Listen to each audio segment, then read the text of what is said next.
अस्सलाम वालेकुम। 2021 PCRLJ 47 में यह करार दिया गया कि अगर ललकारा मारने वाला मुलज़म अपने हमराई मुलज़मान पर असरअंदाज होने की हैसियत रखता है, यानी उसकी डोमिनेंट पोजीशन है, और इसके ललकारने पर हमराही मुलज़मान ने या मुलज़म ने कत्ल का इर्तिकाब किया हो, तो ऐसा ललकारा मारने वाला मुलज़म ज़मानत का हकदार नहीं है, क्योंकि वो डोमिनेट कर गया है, उसकी इंस्टिगेशन पर ही मर्डर हुआ है, तो इसका वो हकदार नहीं है। इसको 2021 PCRLJ 47 में नरेट किया गया है। Generally a person burdened with the allegation of shooting ललकारा is granted post arrest bail, but this is not an inflexible rule on the subject.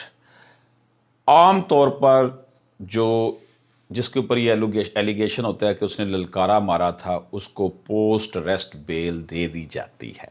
यानी कि ज़मानत बाद अज़ गिरफ्तारी उसको दे दी जाती है। लेकिन अदालत ने, एपेक्स कोर्ट ने ये करार दिया है कि ये कानून हर दफ़ा ऐसा होना लाजम ना है। For a just decision of post arrest bail in such cases the court has to tentatively see the background in which perpetrator shoots Lalkara, his interest in the crime and the quantum of influence which he can exert upon his co-assailant। यानी कि ये देखना है कि जिसने ललकारा मारा था उसका क्या मफाद था उस जुर्म के होने में, और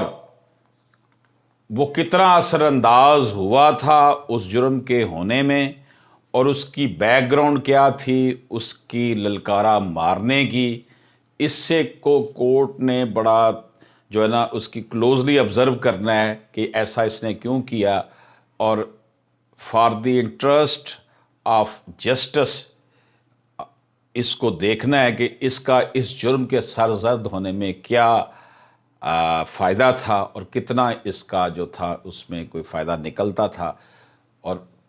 जिसकी वजह से ये एक मुलज़म या ज़्यादा मुलज़मान पर इसके ललकारे ने असर किया, इंस्टिगेट किया, अर्ज टू डू समथिंग, अर्ज किया, उभारा, तो वो देखा जाएगा। फिर देखा जाएगा कि अगर इसका इस रोल काफ़ी ज़्यादा बनता है तो उसे फिर पोस्ट अरेस्ट बेल ग्रांट नहीं की जाएगी। From this material, the court can draw an opinion about the existence or non-existence of reasonable grounds in terms of Section 497 1 CRPC so as to decide the bail plea of such an accused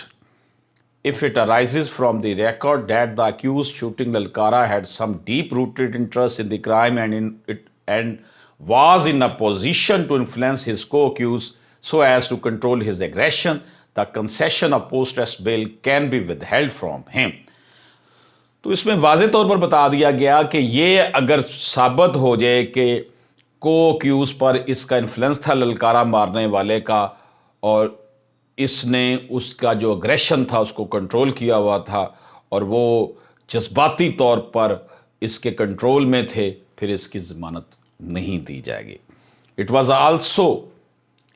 It will also not be out of place to mention here that shouting of Lalkara by a person in commanding and overwhelming position is a sufficient overt act towards the commission of crime। कि जिस बंदे ने ललकारा मारा हो और कोई जुर्म कराने के लिए, तो उसकी भी जो है ये अटरेंस जो है, एक्सप्रेशन ललकारा stands for utterance of words by overzealous accused at the crime scene inciting others to commit an offense। Since the petitioner was treated as a proverbal, rather it can be best be defined as commanding in nature। अब यहाँ पर बड़ी अहम बात जो अदालत ने उठाई है कि ये कहा तो ये जा रहा है जी इसने तो सिर्फ जी प्रोवर्बियल इसका जो था वो किरदार था, प्रोवर्ब किया था, इसने ललकारा मारकर उभारा था जुर्म करने के लिए, लेकिन असल में इसे बेस्ट कैन बी डिफाइंड अदालत ने कहा है कि ये कमांड वाली नेचर में था, ये कमांडर बना हुआ था, फड़ लो भाई जानने ना पाए, आज इसको हमने कत्ल करके दम लेना है, جاؤ اس کو پکڑ لو. یعنی کہ یہ اس کا جو رول ہے کمانڈنگ پوزیشن والا، یہ بہت اہم رول بن جاتا ہے. Despite being in a position influence petitioner made no effort to calm down the situation rather.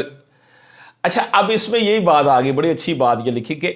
جس طرح کا اس کا کمانڈنگ رول تھا اس کیس میں، پروورب کرنے والے کا، للکارا مارنے والے کا، وہ تو ان کو روک بھی سکتا تھا کہ بھائی یہ اتنا ہینیس کرائم نہ کرو، بندے کا مرڈر نہ کرو. اس نے ایسا نہیں کیا اور اس سے دو حقیقی بھائیوں کی موت واقعہ ہو گئی. تو یہ جو اس کا رول ہے للکارا مارنے والے کا، یہ بڑا اچھا ڈیفائن اس عدالت نے کیا